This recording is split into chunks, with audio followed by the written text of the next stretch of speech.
Welcome to this short demonstration of EaziProfile. In this demonstration I will import some DXF files, transfer them to the layout layer, auto shuffle and then create code for a CNC machine.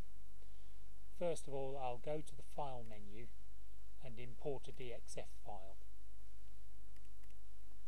Once the DXF file is imported, I can, for instance, zoom in and examine it, or make corrections to it, for instance to put a fillet on the corners.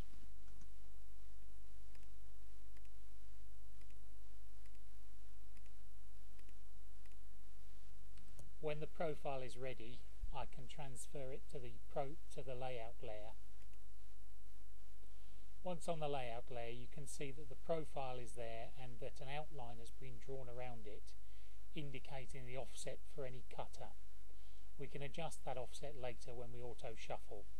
At the moment I will select that profile and make 9 copies of it. I will then return to the profile mode and import another DXF file. This particular profile has a gap in it. I can use the line tool to patch that gap,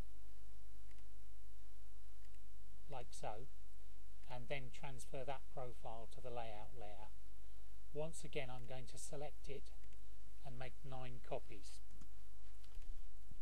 I now have a number of profiles on the layout layer, but as you can see they are all clustered in the bottom left hand corner. I'm going to auto shuffle those in order to get them laid out nicely on the sheet.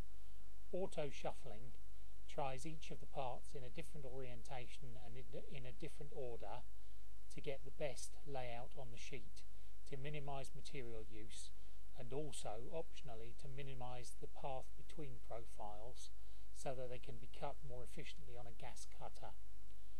That layout is now complete. I could, for instance, zoom in on a particular part and see how it's been laid out on the sheet.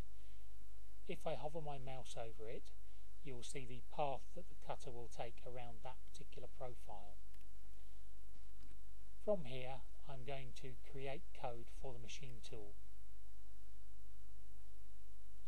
That has created the code for the tool. It has also created any lead in and lead outs that I need for the profiles when they're cut on the sheet. If I again zoom in on a particular profile, I can see the lead in and lead out which has been created for that profile. In this mode I've had the minimise cutter on offs option set, which has basically threaded all of the profiles together to minimise the number of starts and restarts so that they can be cut efficiently on a gas cutter. If I change that so that instead of that I have curved entry and exits and reprocess,